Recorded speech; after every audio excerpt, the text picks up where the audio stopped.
बात को समझने में चाहे कितने भी जन्म लग जाए, पर अंत में ये बात कभी ना कभी इस बुद्धि को समझ आएगी कि उनके अलावा कोई नहीं है, उनके अलावा सच्चा प्यार प्रेम करने वाला इस दुनिया में कोई नहीं है।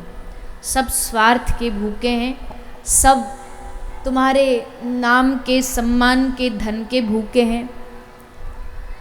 जब तक देते जा रहे हो, जब तक प्रणाम है, जब तक रिश्ता है, जिस दिन संसार को कुछ देना बंद कर दोगे उस दिन सब रिश्ते टूट जाएंगे, सब संबंधों की असलियत सामने आ जाएगी, सब रिश्तों की असलियत सामने आ जाएगी।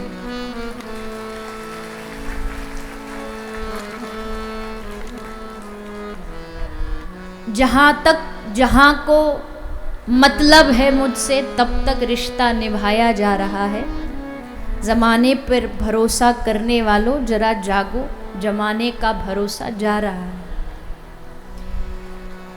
सिर्फ इतना बात मन में सीधी सीधी समझ आ जाए तो ठीक है, ठोकर खा के समझ आए तो ठीक है, धोखा खा के समझ आए तो ठीक है। एक बार किसी से ना करके देखो, आप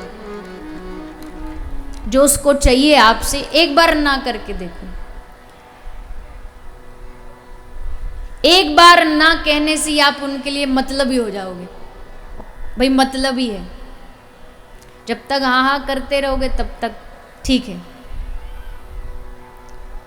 इसलिए ये बात आज समझ आए या अनेक जन्म लेने के बाद समझ आए, ये बात समझ आएगी कि संसार में निस्वार्थ प्रेम, बिना किसी हेतु के अगर कोई प्रेम हमसे करता है तो वो एकमात्र भगवान है। गोस्वामी तुलसीदास जी ने इतनी बार अपने ग्रंथों में लिखा कि प्रभु आप जैसा दयालु कोई संसार में हो नहीं सकता, आप जैसा कोई कृपा निधान कोई हो नहीं सकता। मैं लाख गलतियां करता रहा फिर भी आप कृपा बरसाते रहे अपनी। मैं आपको भूल बैठा, आपने फिर भी मुझे नहीं भुलाया। मैं पाप करता रहा, धर्म करता रहा, फिर भी आप मुझे बार बार मौका देते रहे। ये आपकी कृपा का ही फल है।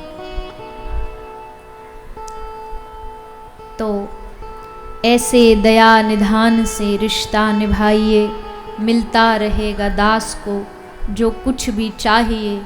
ऐसा करिश्मा होगा जो हुआ कभी नहीं, मांगा है मैंने शाम से वरदान एक ही। तेरी कृपा बनी रहे जब तक है जिंदगी। जब तक जीवन है तुम्हारी कृपा की छत्र छाया में हम भीगते रहें। और कह रहे हैं भगवान की कृपा की बारिश तो हर पल होती है, वो अलग बात है। अब कोई बारिश हो रही है उसमें भीग नहीं रहा, इसका क्या कारण हो सकता है? क्या कारण हो सकता है? बारिश तो हो रही पर भीग नहीं रहा, क्यों? क्योंकि छाता लेके खड़ा है। छाता लेके खड़ा तो कैसे भीगेगा? तो भगवान की कृपा की बारिश में हम नहीं भीग पाते। क्यों? क्योंकि हमने खुद अपने संसार के मायाजाल का छाता अपने सर पर लगा रखा है। भगवान तो कृपा कर रहे हैं, बरसा रहे हैं, पर हम उसमें नहीं भीगते।